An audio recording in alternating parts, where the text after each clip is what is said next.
Fossa टाका आणि जरा डोके चालवा हा खेळ घेणार आहे। या खेळामध्ये फासा आहे, या फास्यावर वेगवेगळ्या संख्या लिहिलेल्या आहेत आणि त्या संख्या संदर्भातील प्रश्न चिठ्ठ्यांवर लिहिलेले आहेत। विद्यार्थ्याने फासा टाकला की एक जी संख्या येईल ती संख्या मनात वाचायची आणि प्रश्न चिठ्ठी उचलून ती वाचून त्याप्रमाणे कृती करून त्याचं उत्तर त्या ठिकाणी विद्यार्थ्याने सांगायचं आहे। असा हा खेळ आहे।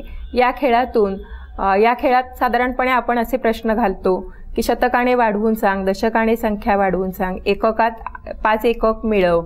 म्हणजे या ठिकाणी बेरीज, वजाबाकी, मागचा पुढचा अंक ह्या संकल्पना या खेळातून विद्यार्थ्यांच्या स्पष्ट होणार आहेत। आता आपण जो खेळ खेळणार आहोत की नाही त्या खेळाचं नाव आहे फासा टाका जरा डोके चालवा। हा फासा आहे, या फास्यावर संख्या लिहिलेली आहे। हा फासा तुम्ही असा फिरवला की त्याच्यावर जी वर संख्या येईल ती संख्या वाचायची आणि या प्रश्न चिठ्ठीतील एक चिठ्ठी उचलून त्याच्यावरचा प्रश्न वाचायचा आणि उत्तर सांगायचं आहे। करायचा का खेळ सुरू आपण? कोण प्रथम खेळणार? खेळ 525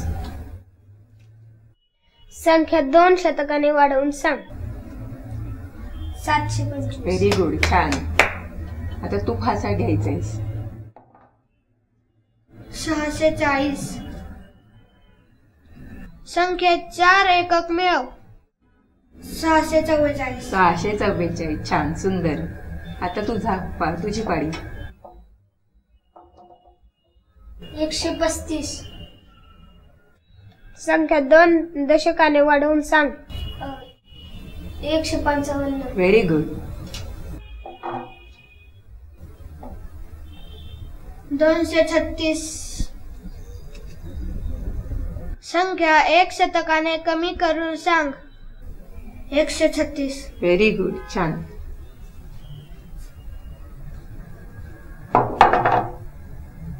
135 संख्येच्या लगतची मागची संख्या सांग। 134 छान। 304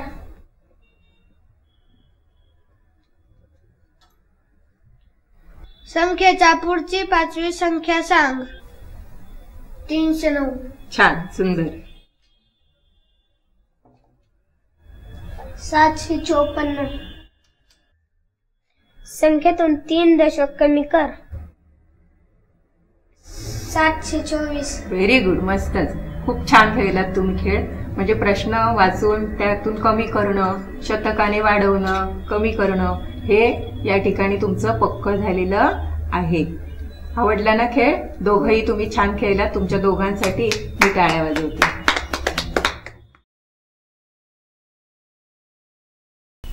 3 अंकी संख्यांचा विचार करता त्याच्यावर क्रिया करणं हेही तेवढंच महत्त्वाचं आहे। एक वेगळा उपक्रम किंवा एक कृती अशी करून घेता येईल की त्याच्यामध्ये विद्यार्थ्यांना खूप आनंद वाटेल। त्या कृतीमध्ये त्या विद्यार्थ्यांनी हाताळलेला फासा त्यांना माहिती आहे कशा प्रकारे, म्हणजे सापशिडीचा खेळ ते खेळतात, इतर ठिकाणी ते वेगळ्या प्रकारे तो फासा वापरतात आणि फाशावर वरच्या बाजूला आलेली जी संख्या आहे ती वाचून त्याच्यावर काही क्रिया करायच्या। अशाच प्रकारे जर एखादा फासा तयार केला आणि त्या फाशावरच 3 अंकी संख्या लिहिल्या तर त्या टाकल्यावर, म्हणजे फासा टाकल्यावर जी संख्या वरच्या बाजूला येईल त्या वरच्या बाजूची संख्या वाचायची आणि वाचलेली संख्या दुसऱ्याही फाशावर असलेली संख्या असेल तर त्याच्यावरून त्याच्या काही सांगितलेल्या क्रिया करायच्या, याचाही उपयोग होईल। म्हणजे फाशाचा उपयोग करून 3 अंकी संख्यांवरच्या वेगवेगळ्या कृती आपल्याला इथे करून घेता येतील। कारण फासा हा त्यांच्या परिचयाचा आहे, याचा निश्चितपणे चांगला उपयोग करता येईल। दुसरी एक कृती त्याच्यामध्ये अशी करून घेता येईल की 3 अंकी संख्याच तयार करणं हाही भाग त्याच्यामध्ये करून घेऊ शकतो की त्या एखादा फासा असेल तर त्या फासावर जर फक्त 1 2 3 4 म्हणजे 0 1 2 3 अशा प्रकारचे काही अंक लिहिलेले आहेत आणि ते अंक टाकल्यावर फासा टाकला की जो वरती येणारा अंक आहे असे 3 वेळा फासा टाकायचा आणि वरती आलेल्या संख्यांवरून ती तयार करायची संख्या. अशा प्रकारचं सुद्धा एखादी कृती करता येईल. म्हणजे फासाचा आधार घेऊन अनेक कृती आपल्याला करून घेता येतील.